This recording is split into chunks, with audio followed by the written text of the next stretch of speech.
concrete jungle of the city at 3 a.m. is a place that swallows people whole. In the alleyway behind the Onyx Grand Hotel, the rain fell in heavy, freezing sheets, washing the sins of the wealthy down the storm drains. Veroni Jameson pushed the heavy steel door of the service entrance open, a trash bag in each hand. She was 28, exhausted and invisible, a black maid working the graveyard shift to pay off medical debts that weren't even hers. She tossed the bags into the dumpster. As she turned back to the warmth of the building, a low groan stopped her. He was slumped behind a stack of wooden pallets, a man drenched in rain and blood. His dark hair was matted to his forehead, and his clothes, a torn, unbranded black hoodie and soaked denim, made him look like just another casualty of the city's merciless streets. He was clutching his side, blood seeping through his fingers. Veroni froze. The cardinal rule of the night shift was simple: see nothing, hear nothing, survive. But as the man lifted his head, his dark eyes met hers. There was no plea in them, no begging, just a cold, quiet acceptance of his own end. "Don't call the police," he whispered, his voice thick with a slight accent, shivering violently. "Just let me sit here." He was no Brent, a street casualty. If she helped him, she could lose her job. If she brought him inside, she could face trespassing charges. But Veroni Jameson possessed a flaw that the city had not yet beaten out of her. She had a heart that could not ignore suffering. "You'll freeze to death out here," Veroni said softly. She stepped forward, slipped her arm under his good shoulder, and hoisted him up. He was heavy, dense with muscle, despite his ragged appearance. She half-carried, half-dragged him through the service doors, past the humming boilers, and into the tiny windowless basement room she used as her break quarters. She locked the door. She sat him on her narrow cot. For the next hour, Veroni used her own meager first aid supplies, and clean hotel towels she would have to pay for if they were found missing, to clean and bind the deep laceration on his ribs. She gave him her only thermos of hot tea and the sandwich she had packed for her dinner. She treated him with the gentle, unshakable dignity of a woman who knew what it felt like to be treated as less than human. She didn't ask how he got the wound. She didn't judge the dirt on his face. "What is your name?" she asked, wiping the blood from his cheek with a warm cloth. He stared at her, his dark eyes analyzing every micro-expression on her face. "Minjun," he finally answered softly. "Get some sleep, Minjun. You're safe here." She didn't know that the man bleeding on her cheap cot was Minjun Bae, the absolute sovereign of the city's most terrifying and expansive Korean crime syndicate. A man who controlled billion-dollar shipping lanes and had politicians on his payroll.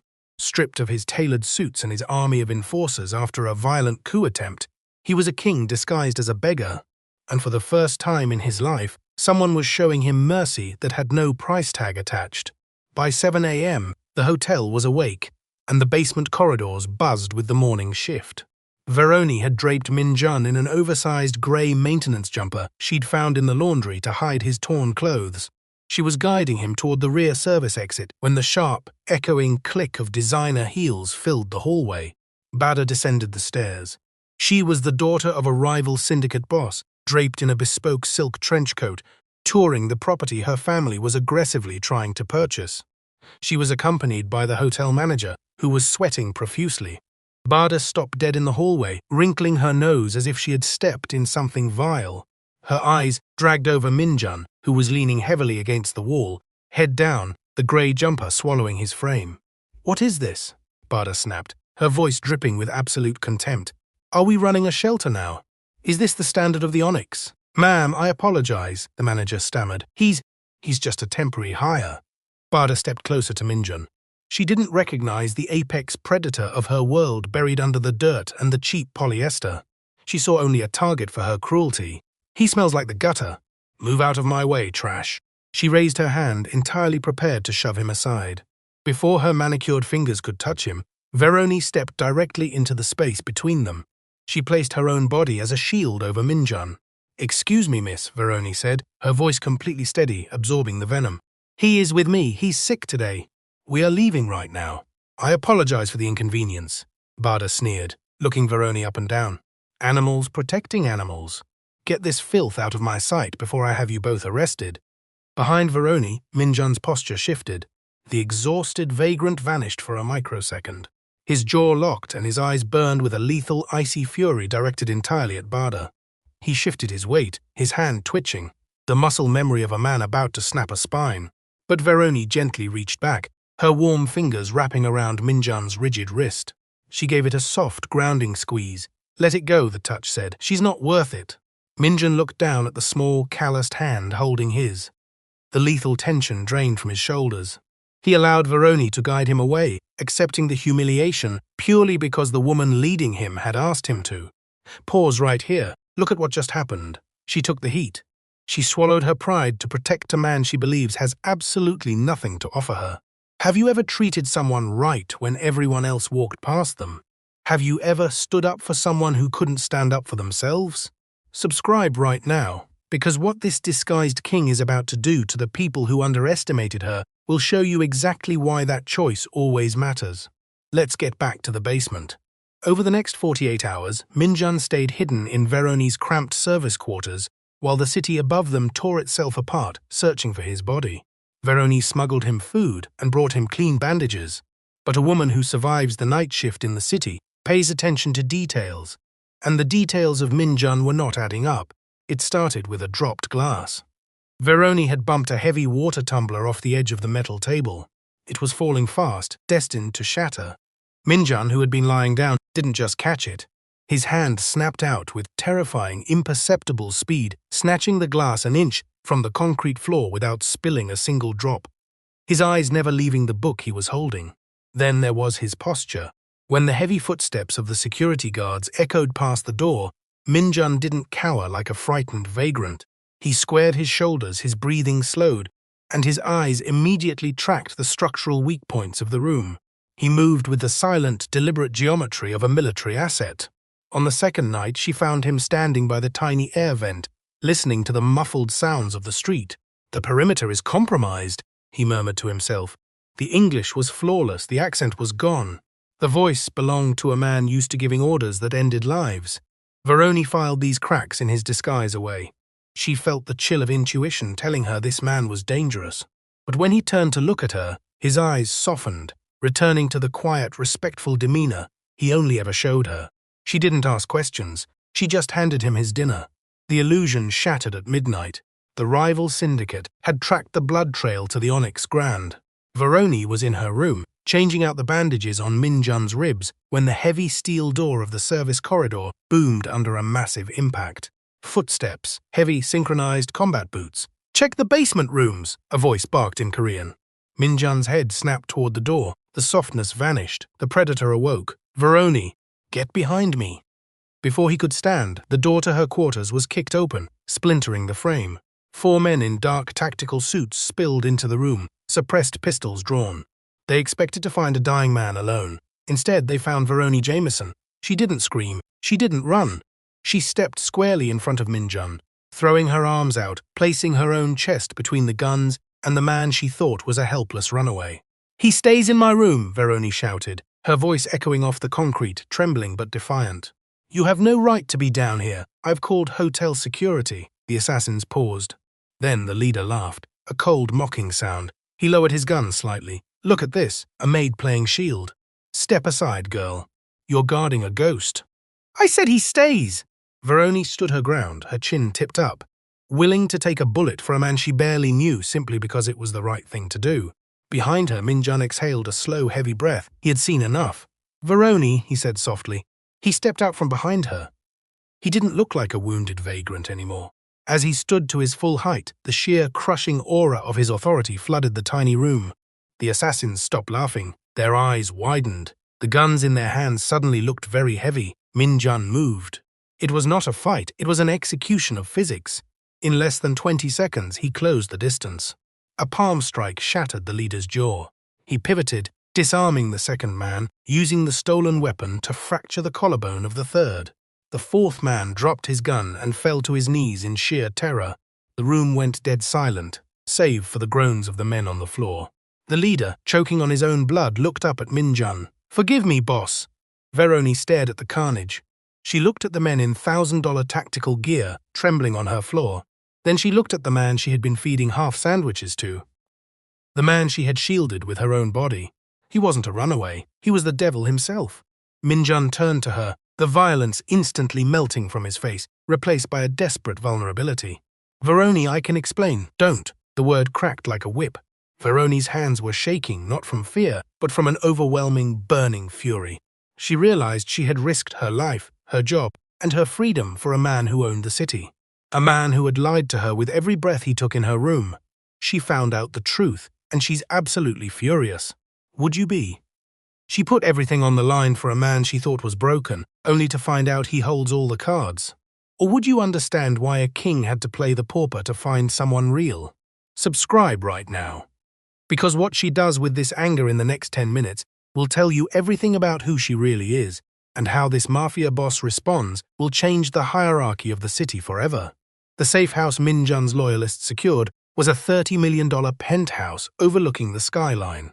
Veroni stood in the center of the vast marble living room, still wearing her cheap maid's uniform, her arms crossed tightly over her chest. Min-jun stood by the floor-to-ceiling windows, wearing a freshly tailored black suit. The wounds were hidden. The power was absolute. But he refused to sit while she was standing. "You lied to me," Veroni said, her voice shaking with quiet anger. "I fed you from my own plate. I put my body in front of guns for you, and you were playing a game." "It was not a game," Min-jun said, his voice raw. He stepped forward, stopping a respectful distance away. He made no excuses. He offered no defense of his empire. "When you found me, I fully expected to die in that alley. I was betrayed by my own lieutenants, my own family. In my world, loyalty is a transaction. You buy it and you sell it." He looked at her hands, the hands that had gently bandaged his ribs. "And then I woke up in your room. You had nothing to gain from me. You thought I was trash. You thought I was a liability. But you looked at me and you saw a human being. I lied because I had to know. I had to know if someone in this city could just be good. If a heart like yours actually existed, or if I was dreaming." Veroni stared at him. The anger in her chest warred with the undeniable truth in his eyes. He wasn't manipulating her now. The most powerful man in the city was standing before her, completely stripped of his armor, asking for grace he knew he didn't deserve. "I am not a part of your world, Min-jun," she said softly. "I know," he replied, "which is why I have to protect you from it." But the world had already found her. Bada, the rival heiress from the hotel hallway, had survived Min-jun's initial purge of the traitors. She knew Min-jun was alive, and she knew exactly who had hidden him. Bada realized she couldn't touch Min-jun in his fortified penthouse. So she aimed for the one thing he had shown weakness for. She targeted Veroni's world. Bada dispatched a strike team not to the penthouse, but to the Onyx Grand Hotel's lower levels. Her goal was to capture Mr. Henderson, the elderly maintenance man who had been like a father to Veroni, and use him as leverage to draw Min-jun out into the open. "Burn the basement," Bada ordered over a secured line. "If the maid loves the old man, the boss will come for him, and when he steps into the lobby, we end his reign." Veroni was supposed to be safe in the penthouse, but she had kept her hotel radio earpiece in her pocket. It crackled to life with panicked, whispered static. It was Mr. Henderson. "Veroni, they're here. Men in the laundry room. They're locking the doors." The line went dead. Min-jun's security team was downstairs, prepping vehicles to strike Bada's compound. Min-jun was in the study, reviewing tactical maps. If Veroni told him, he would march an army into the hotel. But Veroni knew the Onyx Grand. She knew a frontal assault would get Mr. Henderson killed in the crossfire. She didn't wait. Slipping past the penthouse security, using the same invisible grace she used to clean rooms without being noticed, Veroni took a service elevator down to the subway and beat the Mafia boss to his own war. She re-entered the Onyx Grand through the subterranean drainage grates, a route no tactical team would ever map.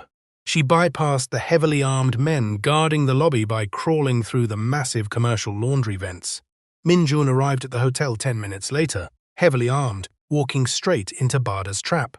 The crosshairs of 3 sniper rifles settled on his chest as he stepped into the marble lobby. Suddenly, the hotel's main breaker blew, plunging the entire block into absolute darkness. Veroni had reached the basement electrical room. Using the very maintenance jumpers and heavy wrenches she used every day, she shorted the main grid and triggered the fire suppression foam in the lobby. In the chaos, the snipers lost their visual. Min-jun's men swept the room, neutralizing the blinded assassins. Min-jun fought his way to the basement, panic gripping his throat. He burst into the electrical room. Veroni was standing there, covered in grease and fire retardant, holding a heavy steel wrench. Behind her, Mr. Henderson was shaken but completely unharmed. Min-jun dropped his weapon. The fearsome Mafia boss crossed the room and fell to his knees in front of the maid. "You foolish, incredible woman," he breathed, pressing his forehead against her grease-stained hands. "You saved me." Again. Verony looked down at him, a tired but genuine smile crossing her face. "I told you. I know this hotel better than anyone." 1 week later, the highest boardroom in the city's financial district. The glass walls overlooked the sprawling metropolis. At the head of the massive mahogany table sat Minjun, perfectly tailored, undisputed, his empire cemented. Standing opposite him, handcuffed and humiliated, was Bada. Her silk coats were wrinkled. Her arrogance was completely broken. But Minjun was not looking at Bada. He was looking at the chair to his right. Sitting there, wearing a custom-made emerald dress that matched the brilliance of her eyes, was Verony Jameson. She wasn't just in the room. She was seated at the right hand of power. "You called her an animal," Minjun said, his voice cold and flat, echoing in the silent boardroom as he stared at Bada. "You looked at a queen and saw dirt, because your soul is filthy." He gestured to his guards. "Take her away. She is no longer part of this city." As Bada was dragged out, screaming, the doors opened again, Mr. Henderson, the elderly maintenance man, walked in. He wore a crisp new suit, courtesy of Minjun. He walked up to Verony and gently handed her a folded, handwritten note. Verony opened it. It read, "Be not forgetful to entertain strangers, for thereby some have entertained angels unawares." Hebrews 13:2. Minjun reached over and gently took her hand.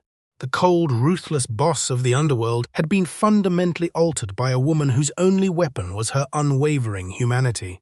Character is not what you do when the cameras are flashing, or when the reward is guaranteed.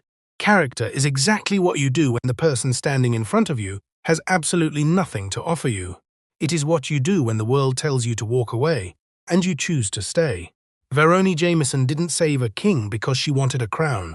She saved a broken man because she refused to let the darkness of the city extinguish her light. And in doing so, she conquered the man who conquered the city. If this story reminded you of the quiet power of true character, hit that like button. Share this with someone who needs to be reminded that their kindness is not a weakness. It is the ultimate strength. And if you want more stories of hidden power, undeniable loyalty, and the people who hold the world together from the shadows, subscribe and turn on notifications. Because the ones who are ignored today are often the ones who rule tomorrow.